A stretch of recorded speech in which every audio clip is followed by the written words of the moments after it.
Hey, everybody. Welcome to another edition of Coaching from the Couch. This is your Washington Commanders update, and I'm your host, Candy C. Waller, checking in as I always love to do all throughout the NFL season to give you the latest and greatest information on the Washington Commanders. As you all can see, I think I'm here by myself. Wale is working for the urban sports scene crowd. Wale is working, so it is me. It is me with the live Bowie television recording to go through all of the things. I don't think I've talked. Well, I was on the pregame show. If you follow the All Burgundy and Gold Everything show, you saw me on the pregame before Sunday Night Football, before the Commanders took on the Denver Broncos. So I was there, I was on for that. But other than that, you have not seen me since Madrid because I absolutely took some time off. I took the bye very seriously. And I'm back for us to get on through this season. I will definitely say hello to everybody. Are y'all able to see me? Are y'all able to see all the things? Check in if you're able to. Make sure you all can see me and hear me clearly, because I do believe that I am live. And no one else has told me on the back end that we are not live. So you all let me know if you can't see or hear everything other than that. I see a hello and yes. Very, very good. You all, we can start going on this live Bowie television. When things are live, you never know. So you all, let's go ahead and get started. You all can share this show with your Washington Commanders loving family and friends. You can repost. Please make sure you are subscribed to the YouTube channels of both Bowie TV and Urban Sports Scene. If you have been on the show before, you know that we go through all of the things. We show a lot of clips, pictures, news, all of the things that really keep us going on with all the things. I will take as many questions as I possibly can. I'll try to star those or just remember who asked them. And then we can go ahead and get started in the show. Again, make sure you share. Lots to discuss. We're basically going to start, just jump right on in. And you all know, if you've been here before, you all know how I kind of do this. You know the drill. I'm going to show clips. We're going to do all of the using of our clues. And we're just going to make it happen. However long we stay on is how long we stay on. We typically have a really good time while we are doing this. So we might as well get going, shall we? Yes, we shall. We play a game here called What's Your One Word? It is what is your one word to describe how you felt when the Washington Commanders lost in overtime to the Denver Broncos. NFL Week 13. Drop in the chat how you felt when the game was over. Tell me all the things. How did you feel? Drop your one word in the chat of how you felt. Maybe you didn't feel anything. Maybe it was, maybe it was okay for you. Maybe it was not. I don't know. But if you had a one word, and that's a game that we love to play here on Coaching from the Couch, go ahead and share what your one word was. Paul is saying his word was because they were really right there. Cortland said that his word is shocked. He was shocked. You could go ahead and drop some more of your one words in the chat. Surprisingly, do you want to know what my one word was? My one word was actually fun. I said, you know what? They lost. They lost. And we've been sitting here watching a lot of losing, much to everyone's surprise. But it was fun to actually see them having real fun and rooting for their teammates and just going down to the wire with Terry McLaurin out there, seeing that the energy and the swag, he was bringing, I thought that it was definitely well worth the watch. I know some are saying proud, others are saying pain. Yeah, you get that far and it still hurts to lose. Nobody likes to lose. But what I could sit there and say, and there's a ton of feedback, right? And all the things we can look at and say, what could have gone better? The fact that they were still in it until literally the very last play said a lot, considering the way that this season has gone. So, with that being said, I know there was some other like notes and notables. If you all have been watching me for a while, you know that I have been having this game circled on my calendar for a long time. So this one is actually, this news information here is probably really small on you all's television screens, the computer screens, and phone screens, but it was basically a stat from Next Gen Stats about Terry McLaurin. He caught 3 of 8 targets for 30 yards when covered by Pat Surtain. His final reception was the overtime touchdown. Pat Surtain had not allowed a touchdown on his last 507 coverage snaps dating back to week 13 of 2024. So Terry McLaurin ended that streak for the defensive player of the year. So everyone knows when I was talking about matchups, talking about games, that was one of the reasons why I had the Commanders and Denver Broncos game circled on my calendar, since we all knew that they were going to be playing the Denver Broncos. So luckily they were both healthy enough to play. And there's some more other tidbits that I'll be sharing as time goes on. You all, let's get into some of these clips, shall we? Again, I am your host, Candy Sewall Waller. This is the Washington Commanders update from the Coacher from the Couch series. Wole is at the Wizards game. He's doing work. He's working. So he is not joining us this evening, but we are still cranking and getting it done after recapping week 13 of the NFL season, Washington Commanders, Denver Broncos. I'm definitely going to be taking all of you all's questions, as much as I can possibly can and much as I can possibly answer. What I'm going to get into now is just some clips, because we haven't seen each other in a while. So we have to get into Dan Quinn's press conference. Much of these clips are going to be from Dan Quinn, just so you all know, from his press conferences. So Dan Quinn's presser last week, as well as his press conference this week, a little bit of Marcus Mariota, as well as Dan Quinn again today. So let's go ahead and get into some of these clips. There's a lot. We try to embed it all in there. Drop your questions, drop your comments on the video and clips that you're seeing. And as we go into each clip, I'll definitely share some insights. We'll always be using our clues, as you all know, and we'll just have a chat, shall we? So let's go ahead and get started on the clips. They will inevitably ask maybe a question about what's ahead, and what I can tell you is certainly no luxury to do that, man.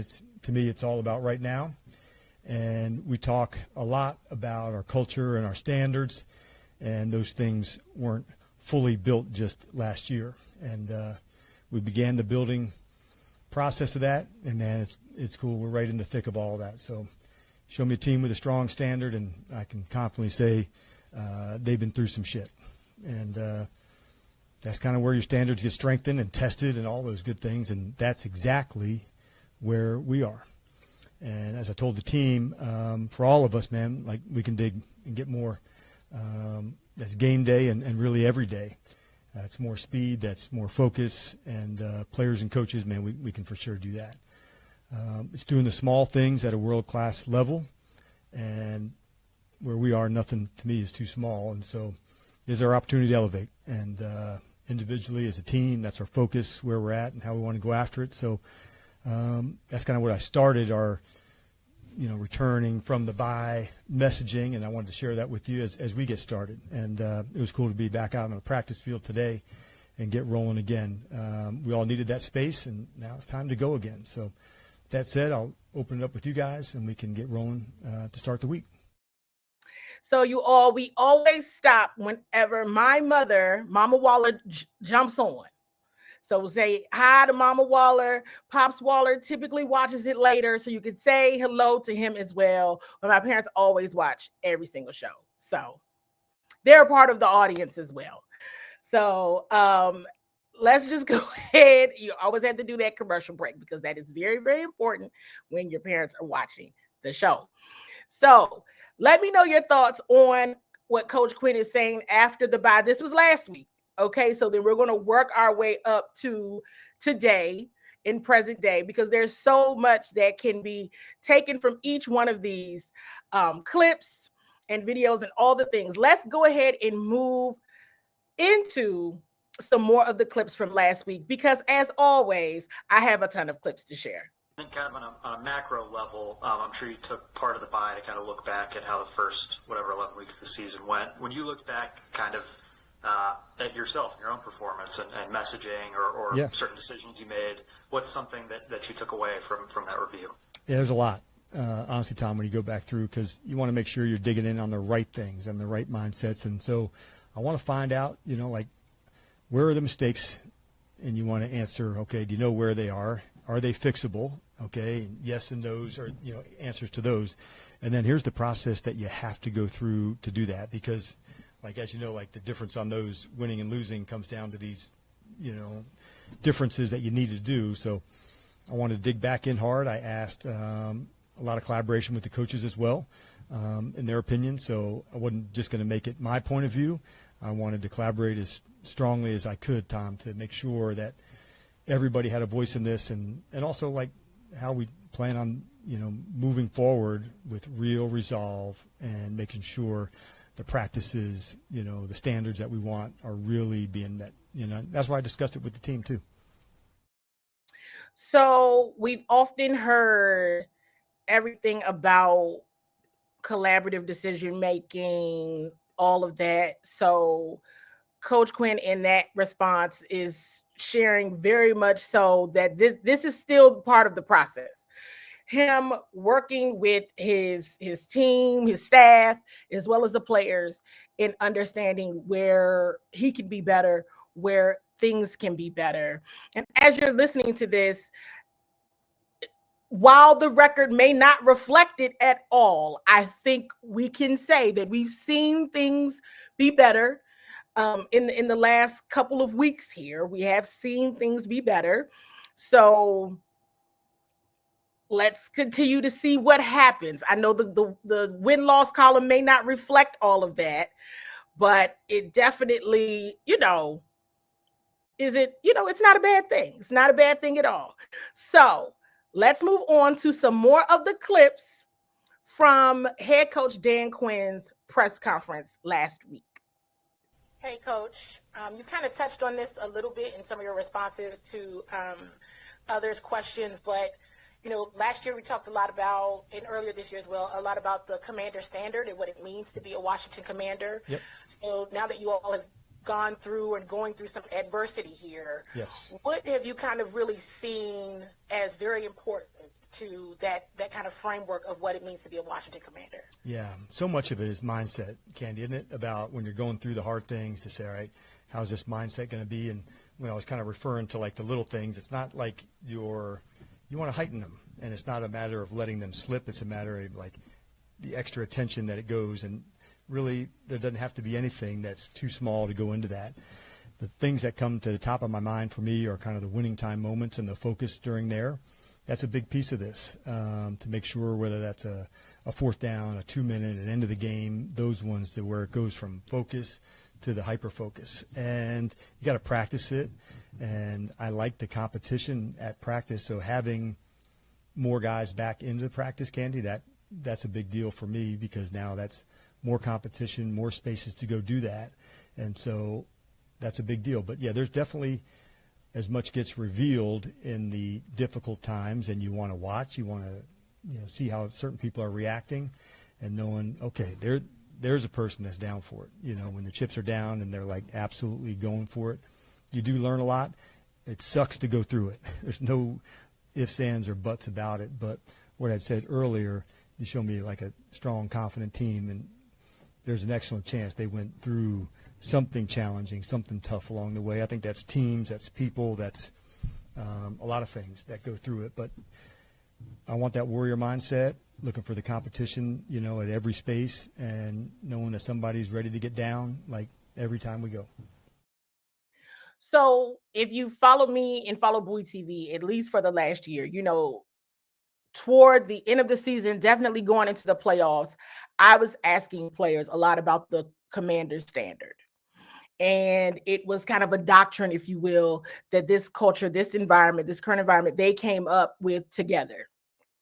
And, it's always great to have a standard, have a framework that works when it's all working, right? When it all feels good, when it's all right, when it's all kumbaya, it works. But what about when it doesn't work? So my question to Coach Quinn was about that, and wanting to really know more from him, because what are those kind of attitudes, characteristics, attributes, if you will, of a person that when adversity arises, how they're going to get down? Because at this point, the way, at least I'm looking at it, everyone, it's here's how they are, and here's how things are when it's the high of the high. But sometimes you really got to know how people get down when you're at the low of the low. So year one of the recalibration, success. Year two of the recalibration, not so much. So where is that kind of balance of really understanding and knowing how someone really gets down when things are going great and when the chips are down? And that gives some of the background context for you all to know. That's why I asked Coach Quinn that question, because I'm trying to figure it out too. Who is a fit? And I know they're trying to figure it out, right? Who are you when things are great, and who are you when they're not? Right. And oftentimes I'm asked on the shows, what's the vibe? What's this? What's that? And I'm like, they're always the same. And that's still the truth, right? It was never, they would say the thing last year, never too high, never too low. Hey, listen, they're low. The things are low. It's low, but not in terms of their attitude and their outlook on the game, on the day, all of the things. And we can talk a little bit more about that if you all have questions on that, because we have a ton more clips. Because the next clip is going to start getting into some of the questions that we asked Coach Quinn throughout the week in preparation for week 13, but still kind of closing up some of those loose ends and questions that we may have had since this was after the bye. So next up, here's another clip here. This was before we knew that safety Will Harris was going to be, in fact, activated from IR to play this weekend. So we're still kind of reflecting, backtracking here to now get into some of the questions from last week.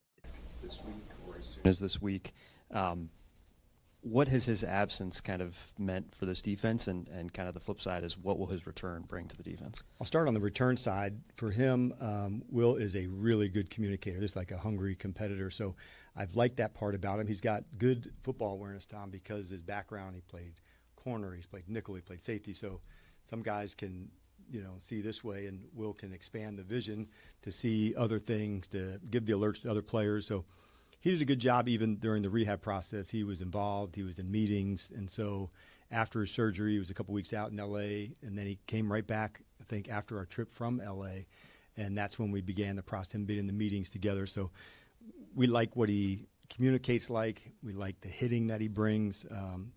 and the competitive style that he has.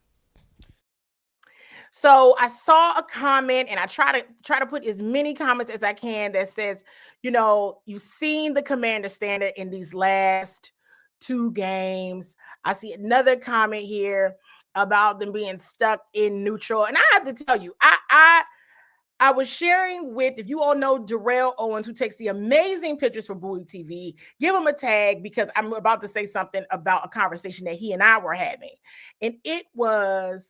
And seriously, I was like, I haven't had that much fun watching a game all season. And then we said, well, no, wait.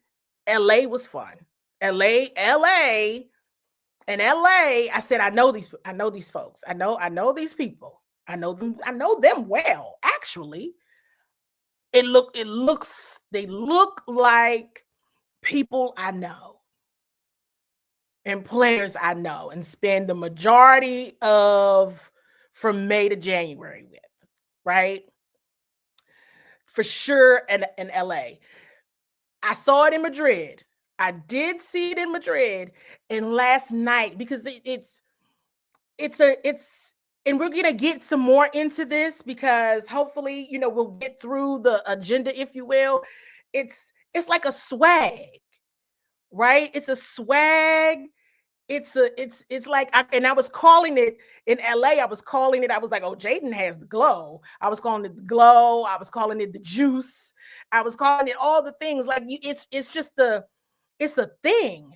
And and let me be clear, those things don't always come up in a win, because if you notice, they did win it. It's not like they got that many wins to choose from, right? So the Giants and the Raiders, and I didn't necessarily say that I saw the swag and the juice those days, right? I was still waiting for the moment, like the thing. And I saw it in for the most part in week 5. And I saw some more of it in Madrid.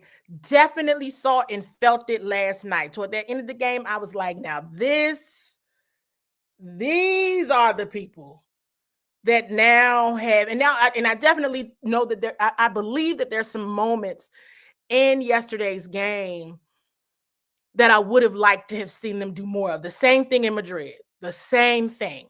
Right, in terms of when regardless of who's calling the plays, and I think I may have tweeted this, regardless of who's calling the plays, if the defense is down some, their pass rush, they need some support there, they're struggling there, you definitely need your offense to score.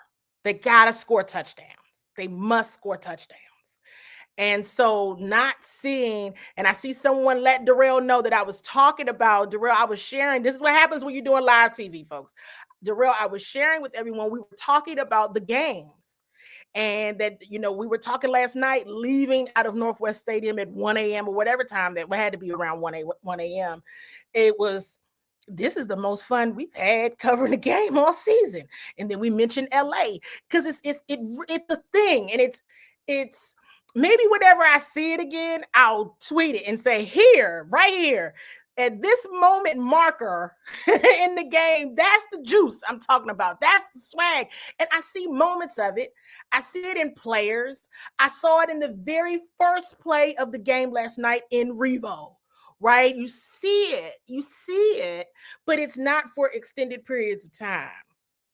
And so they're in there. They're there. It's just from one, you shot up to the pinnacle of success, you may as well say, in year 1 of a recalibration. And I'm going to keep saying that because that helps to keep me level as well. And to the low. It's low right now. This bottom is low. Okay.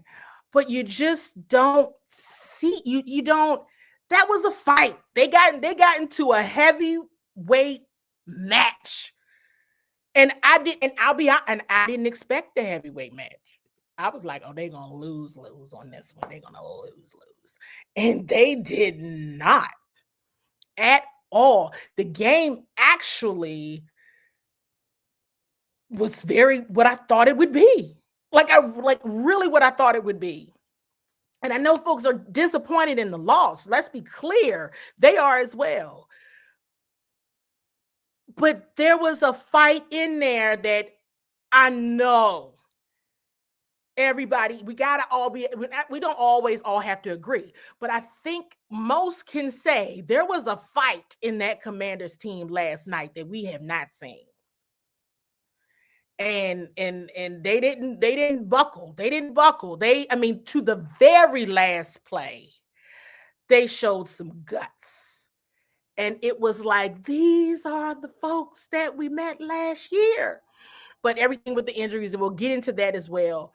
I asked Coach Quinn, let's get back into some of these clips. I asked Coach Quinn, and if you all are just tuning in, this is a live Bowie television recording in collaboration with the urban sports scene. Shout out to Wole and Ray and all the great guys from the urban sports scene. Go ahead and tag the fellas, let them know that I'm shouting them out always for still going through with the collaboration. They're all working, but hey, Bowie TV is back in action. I had to do a show.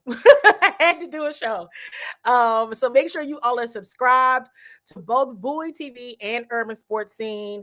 Make sure you are checking out all of the amazing videos and photos that Darrell does for Bowie TV. And we're here live for the discussion to talk about just the Commander season and getting to the Denver Broncos as well. Still a ton of clips. Getting back to my point of the swag and just some of the, I just played a clip where last week Coach Quinn was talking about Will Harris before we knew that he was going to be active. Now we had a hunch, and I think I tweeted that as well. We had a hunch, that he would be active because just watching him at practice and just watching. You go back to that Commander standard, that mindset. He was one of the free agent off-season signings.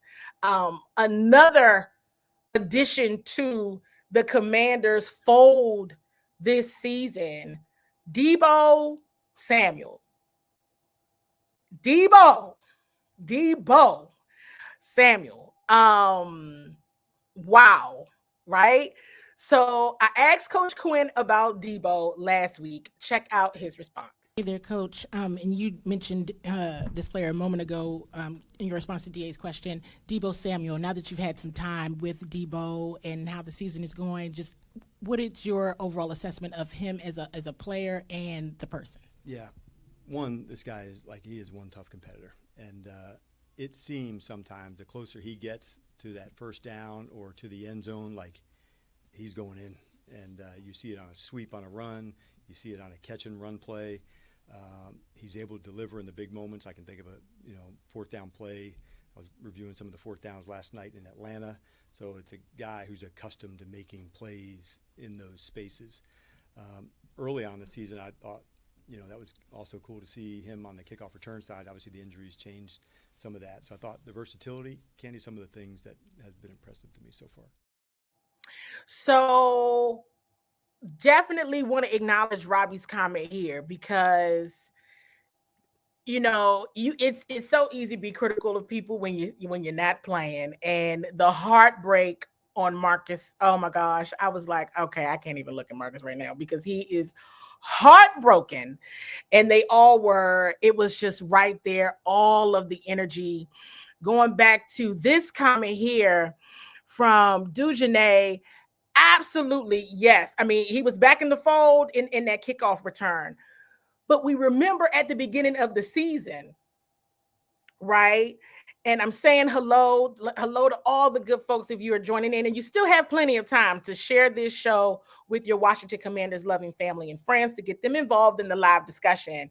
At first, I was like, okay, it's going to take him a minute to get back in there. It's going to take him a minute. And it was freezing cold out there. But I said, he hasn't done it in a minute. He hasn't done it.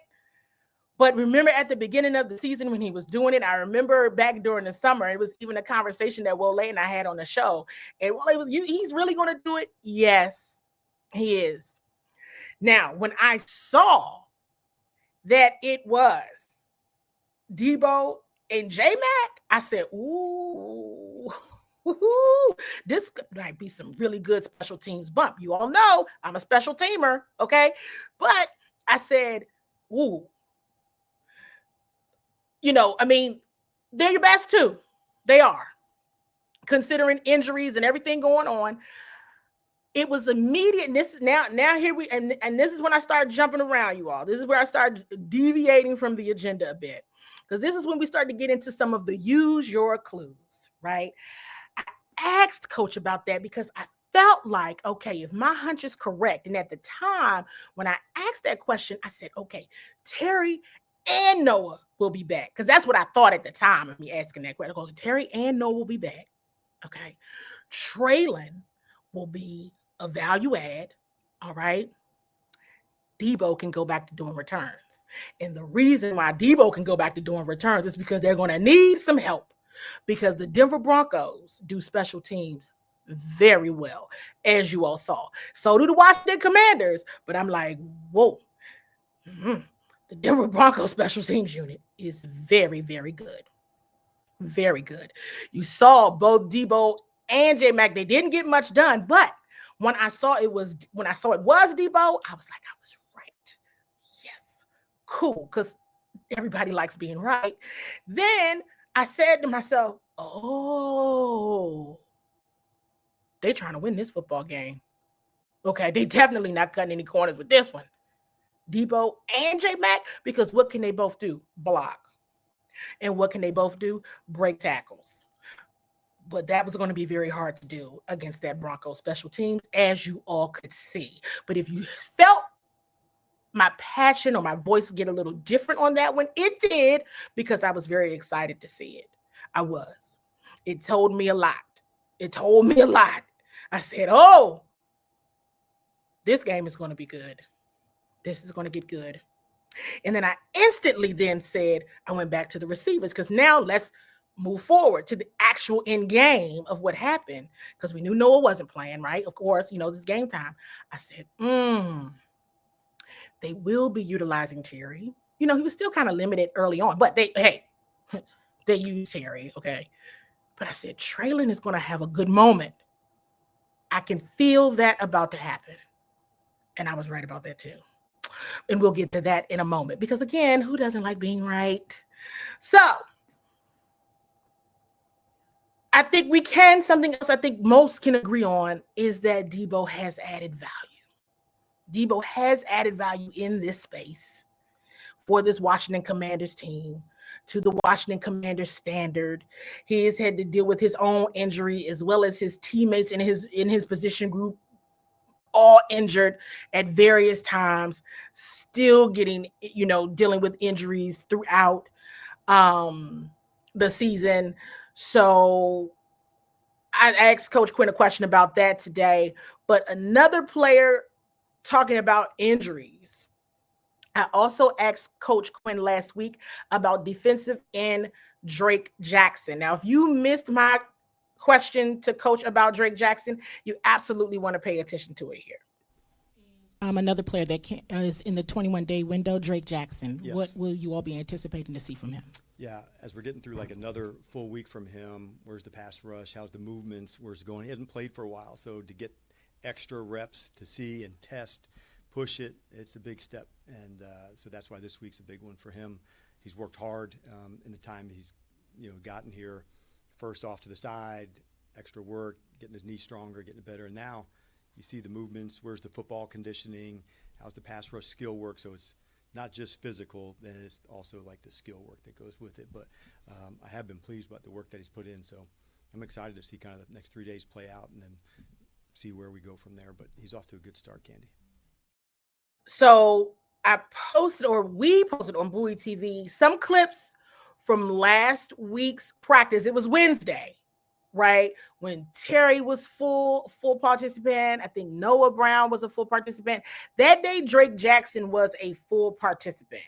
Okay. Now this is, probably a use your clues moment. The next day, he was limited. And I said, oh, because once Coach said that was going to be a big week, I said, okay, let's see what happens.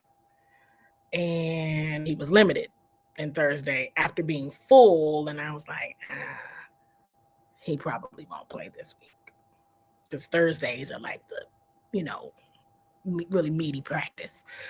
So remains to be seen what would happen there in game, but there's a bit more context for you all on Drake Jackson. If you all were looking or needed that level of context, if you were not familiar with Drake Jackson on a team who's still trying to find their way from a pass rush perspective because of, again, the injuries. So drop any questions you have in the chat. Drop any reactions you have to the clips that you're watching. Also in the chat, if you all have tuned in, you're watching a live Bowie television recording in collaboration with us in Urban Sports Scene. So if you're joining from the Urban Sports Scene stream, hello. Wole is working, so he was unable to join me tonight, but we're going to keep the show going on and continue to go through the clips, use our clues, and just see what we can talk through, hash out all of the good things. Now, these next clips, again, still moving into the week because we're absolutely, of course we are, going to get into the Denver Broncos. And we kind of have as the conversation has gone on. Coach Quinn was asked, I want to highlight a couple things that Coach Quinn was asked about last week. And I'm going to be kind of embedding all these things in here. He was asked about Frankie Louvu by my media colleague, John Keim. And definitely pay attention to this one because I know that has been a topic, right? We've been, we talk about last year, this year, we know, and we talk about the defense as well, that Frankie Louvu's name has come up quite a bit in that conversation and that topic. So John Keim asked Coach Quinn about that last week. Check out and we've asked different questions throughout the season, but when in Coach's, new, if you will, role of defensive coordinator, defensive play caller, check out his response here. This one, with the defense building off of the Miami game, what can you take from that game to build off of? And then I guess along with that, with Frankie Louvu, the pass rush numbers, we can look at the numbers and say they're not the same as last year, but what are you seeing from him and what do you want to see from him going forward? Well, I think first at linebacker, you want to see guys that can tackle, play square or tough, can impact the game. So that part, that's what I'm looking for first, at that spot. The added value is the rushing, the blitzing. We've rushed him more as a DN as opposed to blitzing. And sometimes that's just by necessity, John. And so you've had it all the way you want, you bring him from off the ball and do that more often, but that's where we are. And I'm very pleased with him. He's absolutely established himself as one of the leaders here, high standards of things we want to get done. I do love his versatility, and having all the extra work on the edge will pay dividends, but the guy's got real natural instincts, and I can't say that, in years to come will he be more off and blitzing, possibly, but until then, this is how we get down. That is how they get down right now. So when you hear those questions asked and you hear the response back, it's like, okay, that resonates because you do know the current pass rush situation with the Commanders due to the injuries. And I know of what I'm watching and what I'm seeing. So it's kind of like, hey, they're asking them to do some different things, right? As Coach Quinn said, because of where they are right now. So it's going to look different. But I thought it was also very, very impressive overall because Coach Quinn told everybody from a linebacker perspective, here's what he's looking for. So he started there first, just in a linebacker position. Here's what I'm looking for. So May I? Yes, I may answer my own question. If we're using our clues to what he said in terms of what he is looking for and what they are looking for in the position, some questions you can answer on your own, right? And you have to be, you just got to listen. and pick up on it, because that's what he's saying. And based on what Coach Quinn said, it aligns to what we see in terms of the roster and in terms of who is getting the most snaps at that position. So that was certainly a use your clues moment there. Now, here's a hot topic. We're going to move into this clip where there's a conversation around playing, the vets. And I think I have two different clips of this.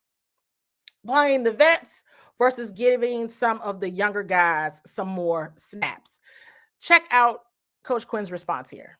We've talked a lot about some of the established players getting more time on task now, but as some of the larger team goals, kind of slip away a little bit, how do you balance getting, kind of some younger players' practical experience and development with time on field versus, bringing back these established guys who have been there and done that? Yeah, it's a great question, and you're trying to find the balance between both, winning now and developing, for tomorrow as well. There's some people that I think are making those steps, like Jordan McGee is one that I'm feeling that type of step going to the next spot. But you have to be able to try to do both. I was pleased to see Jones make a big play in the game last week at receiver. And so when those moments come and you're helping the guys develop, that's a big deal.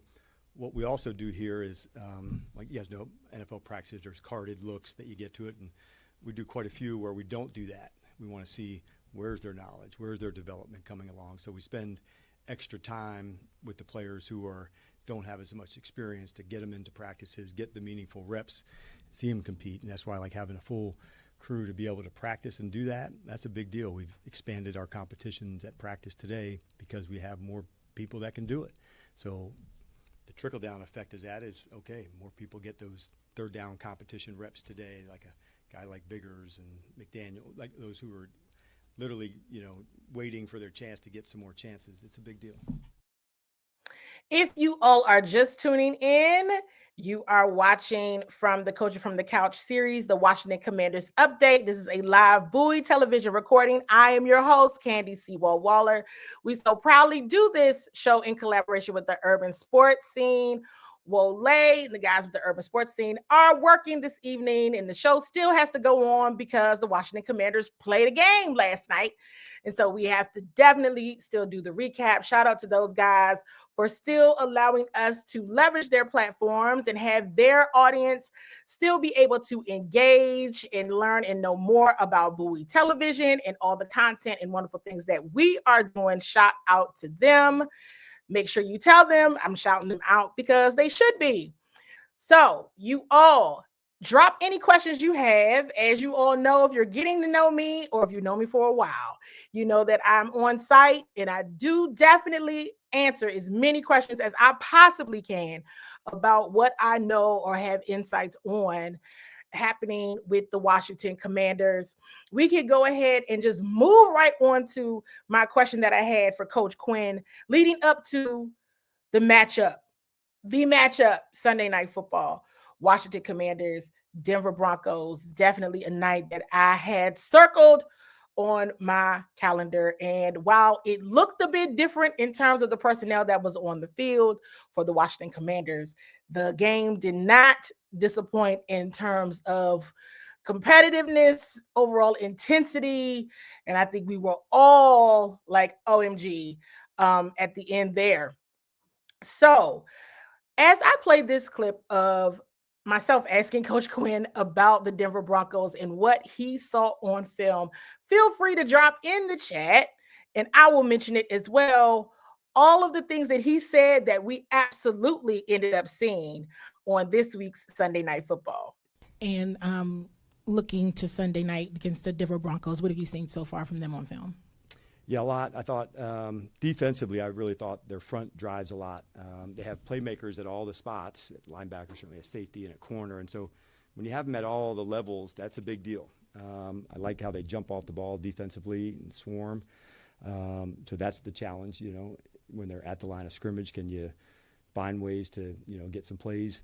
Offensively, I thought, through the years of going against Coach Payton, there's been a lot of things to defend. And so offensive. You can see in year 2 with Bo, an expanded, level of that. Obviously, the speed, the playmakers at receiver. I've always thought they've had an excellent screen game. I thought, through the years, that's one of the things I've, from going against them was a hard, thing to defend. I like the backs, and the quarterback, is making plays, legs, arm, those. So it's a good challenge. They've got good special teams players. We do as well. So some of these matchups as a coach, that's a good. And it's there. I've been obviously pointing them out, to the players and in the meetings all week, and. But those are a few of the things right there. But all the groups have good matchups in this game. I think you guys will see those. Hey, man, these two guys are battling. This group and this group is battling. And so that'll start from the first play of the game, whether it's kickoff or kickoff return, both units well coached, and they'll be battling too. But 3 experienced play callers for them with Sean and Darren and with BJ. So good matchup for us. And as I mentioned, kind of midway through the show here, I made a comment about the very first play and the energy that Jeremy Reeves brought on that one, but also recognizing the Broncos special teams as well. Their special team unit is mean, because I'll tell you, even their punt return team, I was like, Jalen isn't going to go anywhere. They're just not going to let him. Because they were running up on him. I was like, oh, just catch the football, fair catching. You're not going to be able to go anywhere. And it just is what it is. And so we also talk about, yes, Kane has played here recently in special teams. That's where it starts. You want to make a play, get that tackle in, show your physicality. That's where it all goes down on special teams. Not in a physicality way where you end up getting a penalty. You don't want to do that. We have seen that happen. It didn't happen last night. But what I'm saying is where you want to show that impact and what you can do, and making it often starts with making those plays on special teams. So definitely saw that. Again, going to the matchups, I shared a stat earlier from Next Gen Stats about the Terry McLaurin Pat Surtain matchup that definitely didn't disappoint. And so for Terry to get that touchdown in overtime on Pat Surtain, I was like, oh, both tremendous players. Super tremendous players. And we saw some really, really, really, and we're going to get into this as well in a moment. We're going to get into some things because we got to talk about the offensive line in a good way, in a very good way. But before we get there, some of you all hopefully follow me on X. If you don't, please make sure that you do. I guess a month or so ago now, this tweet here says it was October the 17th. I made a tweet that said, I spent my entire time outside during the media viewing of practice watching new commander, because it was new at the time, wide receiver Treylon Burks. Okay. I posted that and I went back to it because one of my colleagues said, oh, you posted that, you just left everybody hanging. And I was like, what do you mean? They're like, people are commenting, they want to know what you saw. And I'm like, you probably want to know what I saw because you weren't paying attention. And I was watching. I was like, and I looked around and I said, nobody else is watching this today. Okay, I will be the one to watch this. And I'm going to play a few clips because when I first saw him, now I'm going to tell you what my experience. When I just posted that, I left it. I guess my intention wasn't to leave anyone hanging, but apparently I did. And so I was just like, I'm just watching because at this point, this is my first time watching it, right? I didn't know him. So I'm like, let's see what happens here as time goes on, because when he came to the team, he was injured. But at the same, he's wearing a non-contact, no contact black jersey. And so I said, okay. But he was doing kick returns, he was doing punt returns. I saw him just like in the the drills and just all the things. And I was kind of like, and I'm starting this question here about the run game because I want to get to that. So you got to make sure you stay on. I will acknowledge when I start a question so that you can stay on to see the answer to that question. But with Traylon, I noticed his size. I instantly noticed his size. Like, whoa, like who? Because at first, I mean, I knew he was there, but it was like, who is that? I still was just like, because he had his helmet on, I didn't know he was. I was like, who is this humongous? Who's this huge? Who's this big receiver? Like, who's this guy? He's got to take his helmet off at some point, right? Are you still going to take his helmet off while we're still out here able to watch it? He took his helmet off and I said, oh my goodness, it's Traylon Burks. Wow, okay. And then I just watched him. You know, I watched him be very eager to do returns. I watched him to be very eager and just, you know, working with his teammates, doing the wide receiver drills, just all the things. And I was like, I know he is an injury past. He has an injury past now, everybody. But I was like, he stay healthy. He's going to be very good in this offense. Right? And that was just like first day and a couple other days. I posted this last week because at this point, the Seattle and Detroit games are all running together. But in, you know, the Detroit game, he had a finger injury. I think we all found out after the game or maybe like the next day. And it was like, oh, and he's not going to Madrid. And it was like, what? He's not going to Madrid? Like, when did he get hurt? So once he was back at practice, right? We're back from the bye. He was back at practice. I just asked him. I said, hey, Traylon, you doing all right? He was like, yeah, I'm good. I'm back practicing, so I'm good. I'm like, when did you hurt your finger? So he told me, he just said his finger got caught in the corner's helmet, his face mask. And then without me asking, he said, yeah, my finger got caught in the corner's helmet or his face mask, and my finger broke in half. I still caught the ball though. And I'm like, wait, hold on. Run that back, Traylon. What did you say? Huh? Can you repeat that? I mean, this is literally what I'm, because he's just talking, he's like, what part? Well, okay, go back to your finger getting caught in the face mask. Let's there, right there. And but you got to say it. No, I don't want to say it. You say it. And he said, yes, my finger got caught in the corner's face mask. And then he shows me his finger. And he's like, my finger got caught in the corner's face mask. And it broke in half. Pause. Stop right there. Your finger broke in half. Are you okay? I was like, are you okay? Is everything all right? I still caught the ball though. Okay. But that's great. But what? And so it was that kind of conversation that I was just like, but are you all right? And I asked him, did Coach Quinn know about this? Did he know that you did this? Because you stayed out there. Nobody can figure it out. It was like, well, he was still out there. What happened to his finger? He was like, yeah, I was.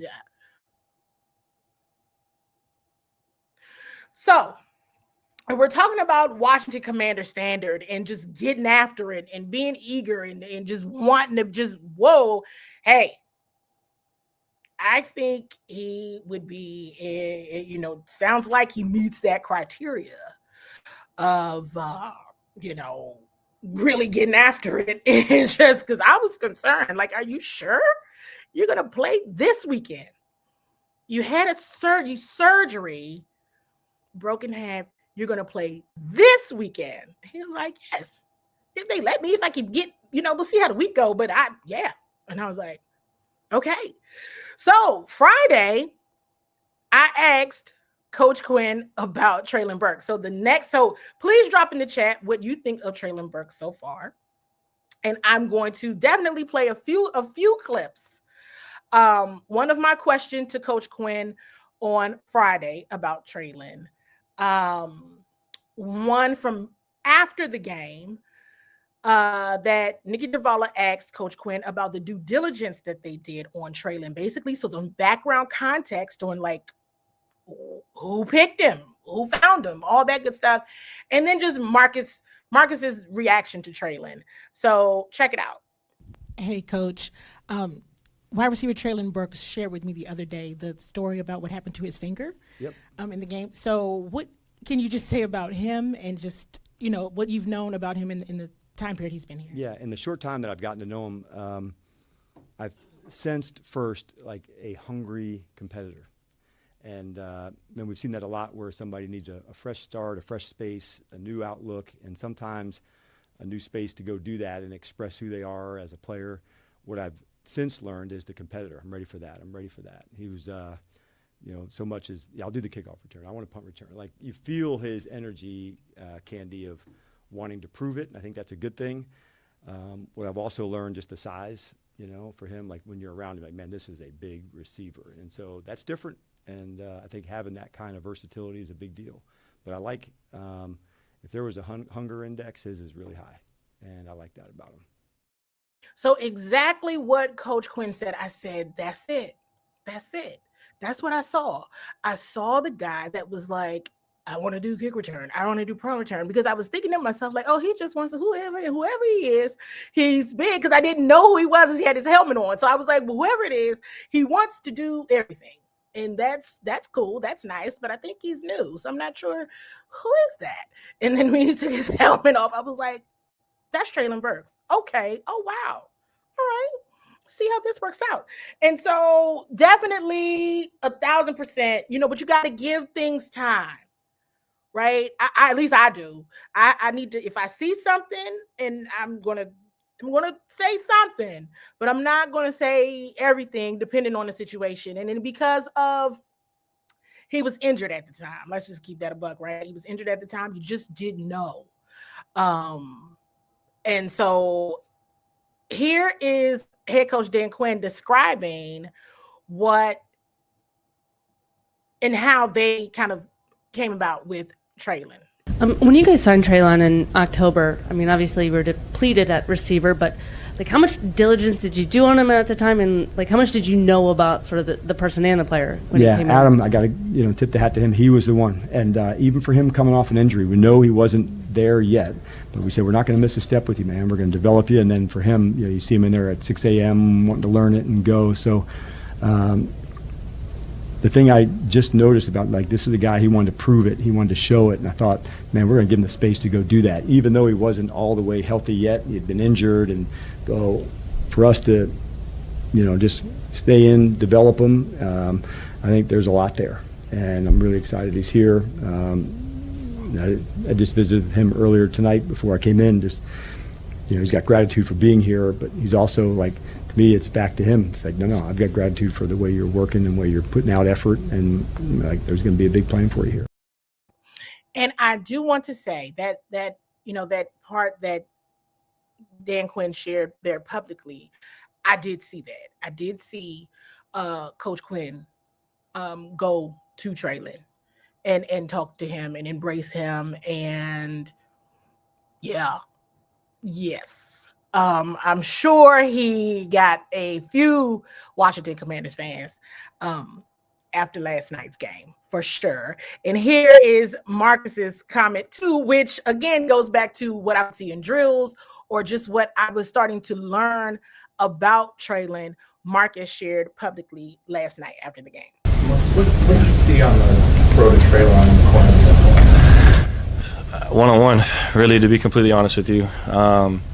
He's showed up in practice doing stuff like that, and wanted to give our guy an opportunity, and he made an unbelievable play. Has showed up in practice like that. Seriously. And it just, again, this goes back to something I shared with you all at the beginning of, or not in the beginning, but a while back, about all the using of my clues I was doing when I saw Debo go out there for kickoff return. I was like, oh, yep, Terry's back. Oh, Traylon is going to be active tonight. Okay, let's see what he does. I think it's his moment. I think he could do this. So the game didn't come out as a W for the Commanders, but still some bright spots and bright moments that helped to build for their future. With all of the injuries and turnover at the wide receiver position. I asked Coach Quinn today about that. I mean, wow, what a group of just it just has changed. Like, it's almost like every week it has been literally different every single week. I mean, who would have thunk it, right? Who would have thunk who that would have happened to any position group? But we've also understood the value and just the importance and what injuries do to any unit, and it definitely with a position group. So I asked Dan Quinn about the wide receivers today. Take a listen to his response. Hey, Coach. So with looking at the wide receiver group, I mean, there's been so much movement, as you know, due to injuries with that group. So what can you just say about that group and just the overall preparation from Cliff to Bobby Ingram and the players themselves and how they've dealt with this adversity?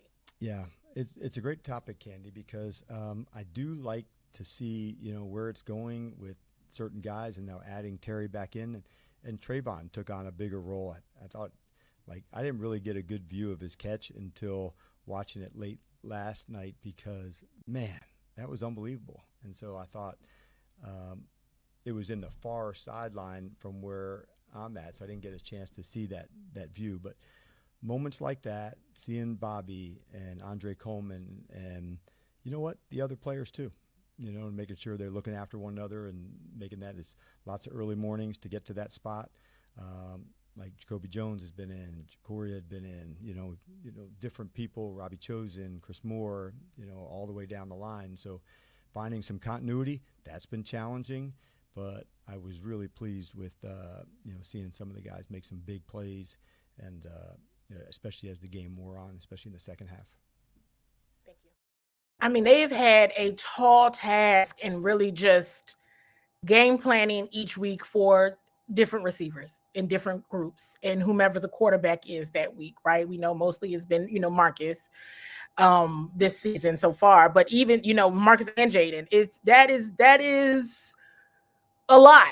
And I really was putting it in perspective maybe a few weeks ago, but I think it was one of the things that I really started to reflect on during the bye, and we were coming back from the bye on, is Terry going to come back? Is Noah going to come back? And just, that group, and, Luke, right? Luke is out, and look at how Debo has, because Debo's missed a game, and due to his heel injury, and just, it's wow of how they've handled the injuries in terms of the players who have been injured.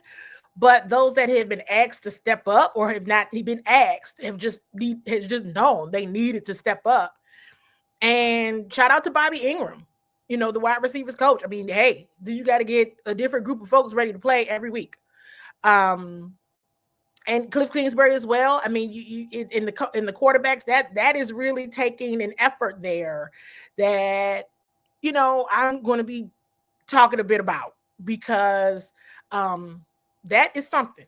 That is something to see, that kind of carousel of changes due to injuries. So going on to, we still got clips. You all know, we're going to use the clues. We're going to go through all the clips. Drop any questions that you have in the chat for me. Don't listen. How often do you get to engage with someone that is on site with your favorite football team? Go ahead and ask. If I can't answer it, I'll tell you. I'll be honest and say I can't answer that for whatever reason, but I'll give you a reason, and I'll tell you I can't answer it. If I can, I'll do my best.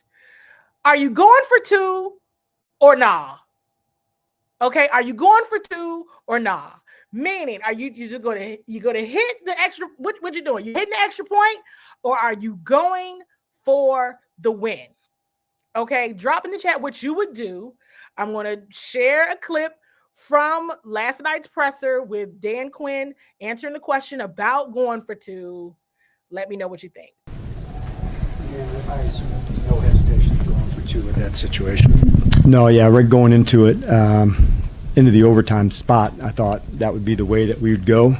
I kind of think of that as like a third possession in a way, David, to say, if you get on D and you go, you can tie or you can go, and like that's the way. If you tie, you got to stop and get it back again. So that was the strategy all along. And honestly, it was a play that we liked. We got it batted down, but against a man-to-man, that's one that we practiced a lot and we liked it. And so, I hate the outcome, but there was no hesitation. No, I knew before the drive started, hey, we're going to score and we're going to go for two. Then you're in all 4 down territory, so it's more strategy in that way.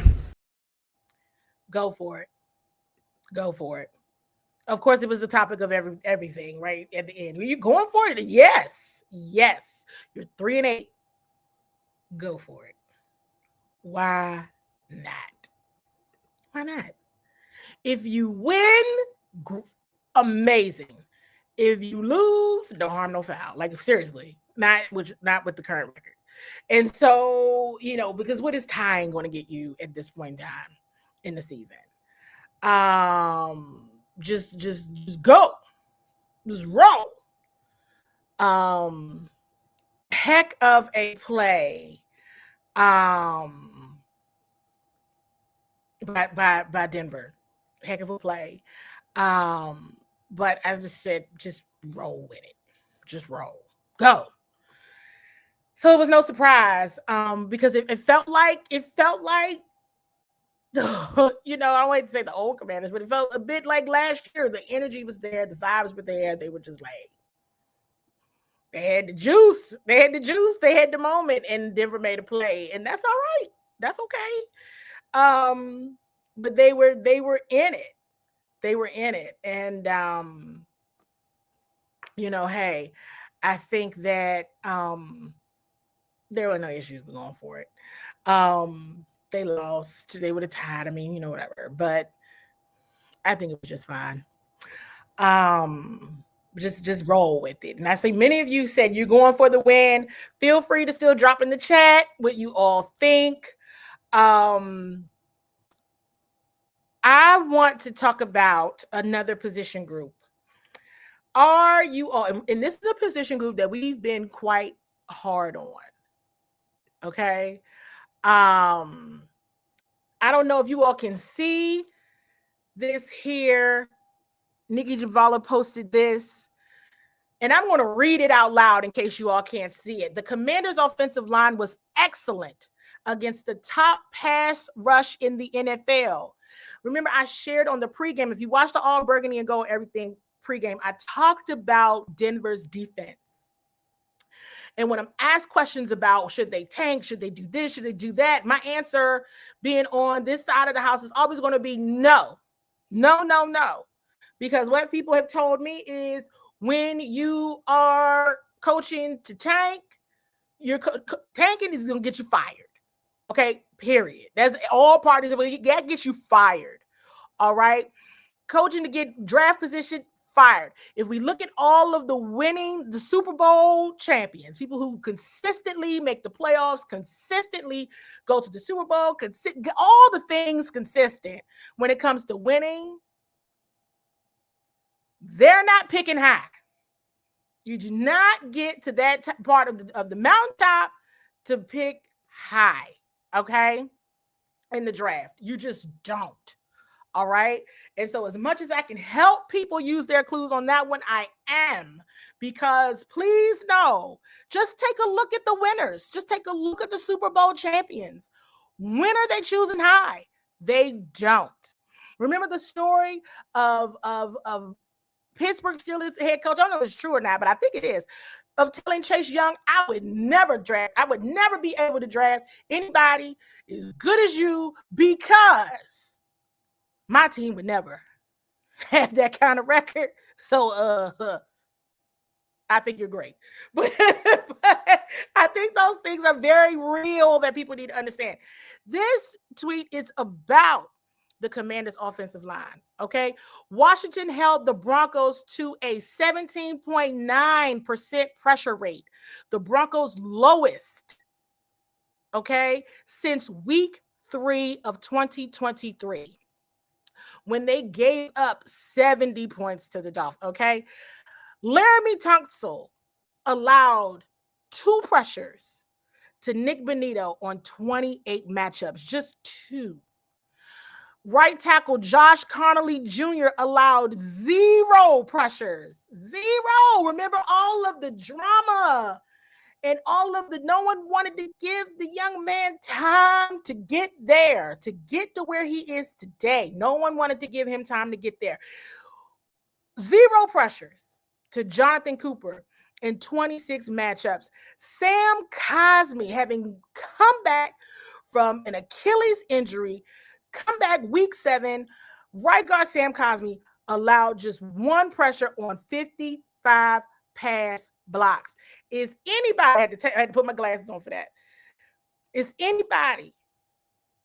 anyone given the Commanders offensive line some love? Okay.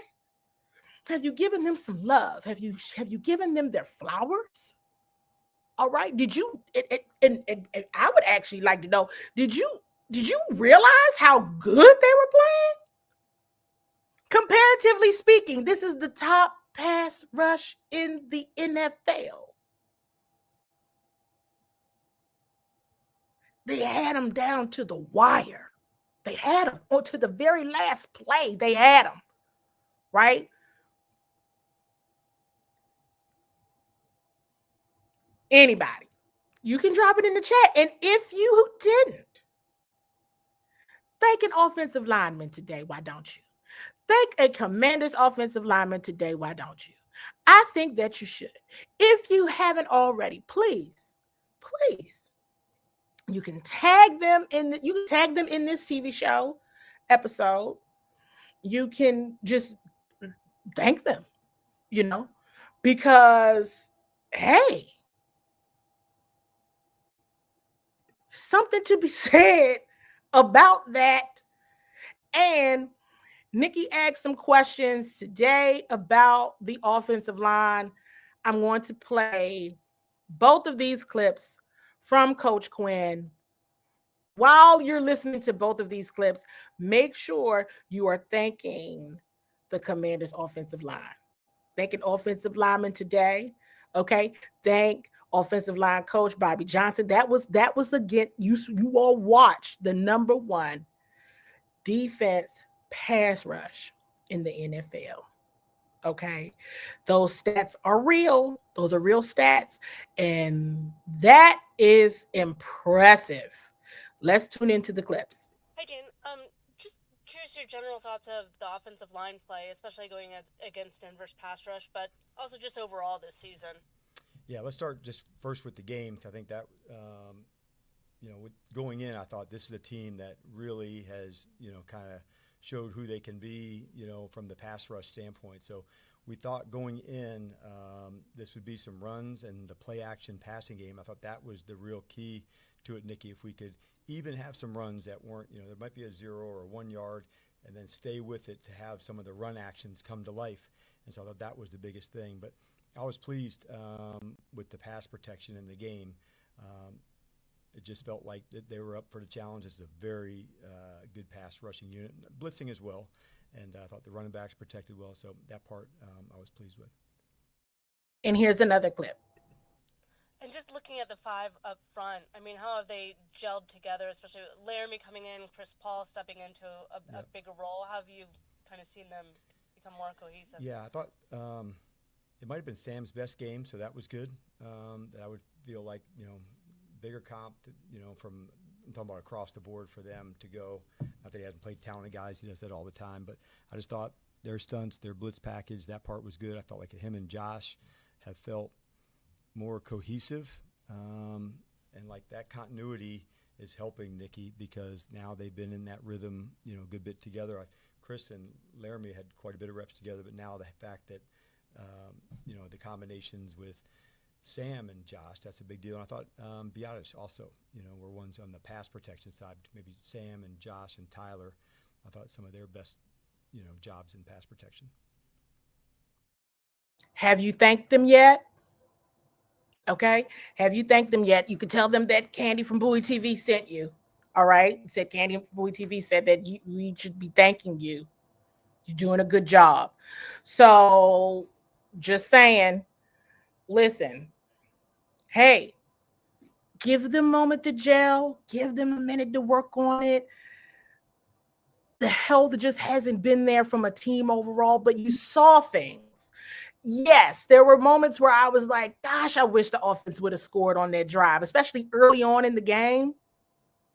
But there were bright spots, you all. There were bright spots. There are promising things in the numbers. The data is showing that there are, sometimes you can't just go by a eye test when you're doing a bunch and you try to pay attention. You have to really, that's why I really get big on doing use your clues. And you all know this. I say I get big on doing use your clues because I want to bring up these moments. I want to bring up the stats. I want to bring up insights, but I also really want to get into the press conferences as well. So you all know what to listen out for when you are listening to the press conferences. And even if you miss the press conference, you always know you can tune in here and you're going to get a recap of some of those kind of highlights of things you really should be paying attention to. The offensive line did a tremendous job. No, the Commanders did not come away with the win, but the offensive line did a tremendous job. Somebody's got to win and somebody's got to lose. That's just how this thing goes. But that doesn't mean they did not play their behinds off. They absolutely did. Now, so far I only got one question in the queue. So if you have any questions, by all means, make sure you drop them in the chat so I can acknowledge them. Because right now I just got one question, which is totally fine. But hey, I'm open to answering more. Everybody knows that Coach Tavita Pritchard has gotten the head coach position with Stanford football. We certainly want to wish Coach Pritchard congratulations. I made a joke on pregame yesterday. Like, if I had found this out, if I knew on Friday when I saw him, I saw him yesterday too, but I literally was talking to him. I did not know, and maybe people thought I did. I was unaware until I left. Like, literally, I had pulled off the lot, and I found out. And I was like, I'm going to cry. But I didn't. But I'm just saying, it is, he's been tremendous to cover over the years. And he's just a really, really good person. And I believe he's going to have an outstanding tenure at Stanford. So if you haven't already wished Coach Tavita Pritchard congratulations on his new role with Stanford, please make sure you do so. He is such a great, great, great human, and was truly an honor to cover him while he was on the coaching staff with the Washington Commanders. Coach David Blau will take on his position. Coach Quinn was asked about Coach Tavita yesterday after the game, and here is his response. This is your last game with your quarterbacks, Coach. Can you talk about Tavita's opportunity and where things will go from here? Yeah, for sure. Tavita has been a great teammate for us, and I say that in the highest regard. That's one of the highest compliments that you can give, a ball player or a coach, what they mean to the staff and, the development for them. So for him being at Stanford for so long as a ball player there, a GA, a coach, so pretty cool op for him that he's connected with Andrew. So we're all pumped for him. It's a fantastic opportunity for him. So we're bummed personally, but man, we're very excited. I just think they got a great things ahead there. Bummed personally, because I was actually in the locker room during Coach Quinn's after game press conference. So when I went back and listened to this and watched it, I said, that's a great way to put it. Bummed personally, because I was bummed to hear it, but he's oh my God, absolutely well deserved. He absolutely a million times over is going to be fantastic. But everybody is super sad to see him go. I did get a question in, just one here. Marcus threw about 50 times. Did you want us to run more? I always want the Commanders to run more.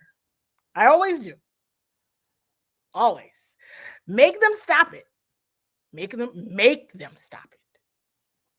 And I didn't see where they stopped it. Hey, the game ended up. Those were some of those calls were something else, weren't they? Some of the officiating calls, but I always want them to run the football more. You see them get hot. You see it move, you see how it is working. totally love how they feature, each back could go in and get some, and that's great. That's fantastic. But I would like to see a bit more continuity in running the ball more across the 60 minutes. I would. But hey, Zach had 2 drops, but Zach had a good game. Like, he had those 2 drops, and I know everybody was hurt by the drop in the end zone there. But you got Zach involved, and then you got Terry's back, Debo getting some. It's just with the corner matchups that they had, it was getting good. It was really getting good. But I would always want to see them run the ball more. So that's just kind of my response to that. So I hope that answers your question. That yes, I absolutely want to see them do more there. And so, whatever works, but I always want to see them do more there. Let's see. Does Washington still technically have a playoff chance? I mean, I don't think so, but hey, stranger things have happened. I think the Giants play tonight. Is somebody playing tonight? So after we, I guess after we all watch what happens here, I don't think they do at 3-9, but I could be wrong. I don't know. What is it? Is it 3-9? They are losing right now. So it becomes a, do you want them to? Anything is possible, but I kind of don't think so. We could go into the statistics and do all, hey, I guess it's one of those things, and this is where I tell people, this is one of those things where it's like, it's not a 0 chance, but you don't have a chance. Does that make sense? So,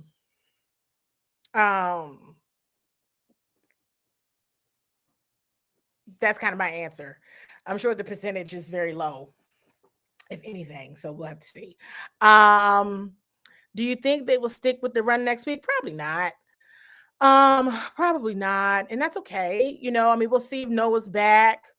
We'll see. We'll see. I would like to be very wrong about that. But, I think that, it's, yeah, I would love to be wrong, but they have something that's working.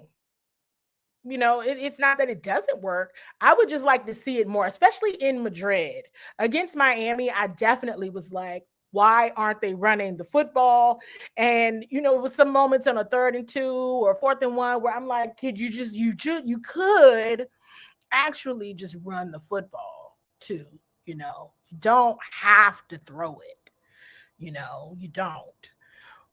Not with those, not with the 3 backs that you all have.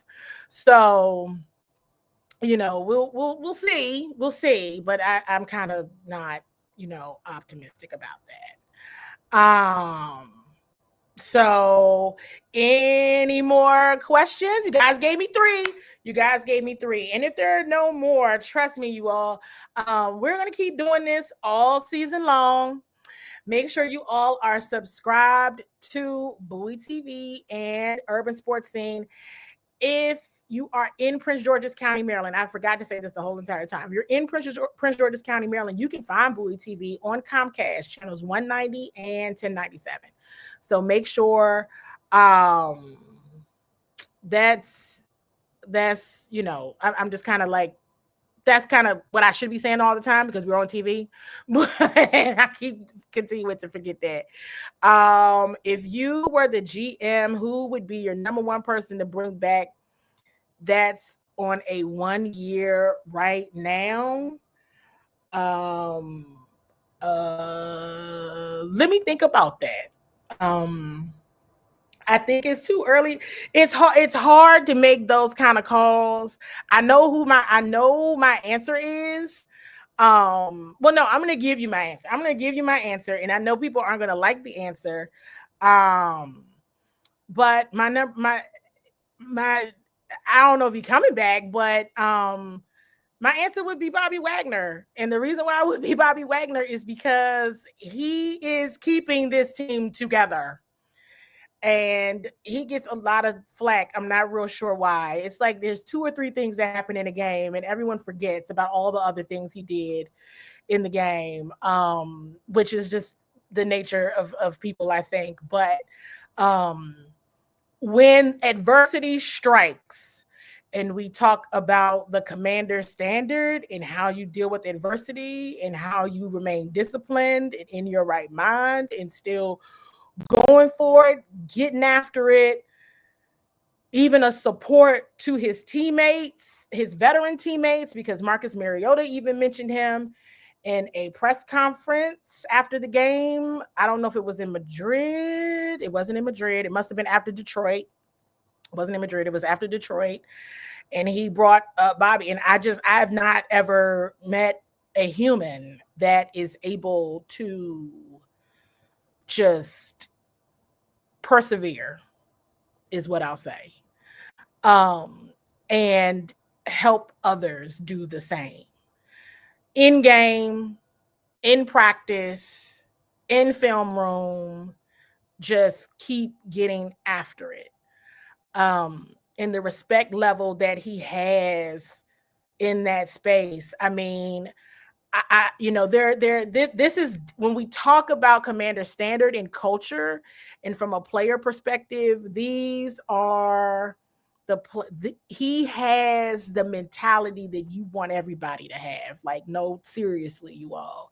I've been in that space under previous coaching staffs, under the previous owner, and I will tell you, it doesn't feel like their record around there. Does that make sense? It doesn't feel like their record. And that doesn't mean they're chilling and partying. No, they're serious. They're serious. And that is why at one point in time, it was so difficult for me to watch. And I would be saying, what does Coach Quinn feel like right now? Oh my goodness, because I'm like, I know how I feel and I'm press. I'm media. But I'm there, and he spends way more time with them than I do. But from the time that I am there, which is still a lot of my time, I'm like, what is happening? And then the injuries was just like, oh, because it just wasn't computing for me.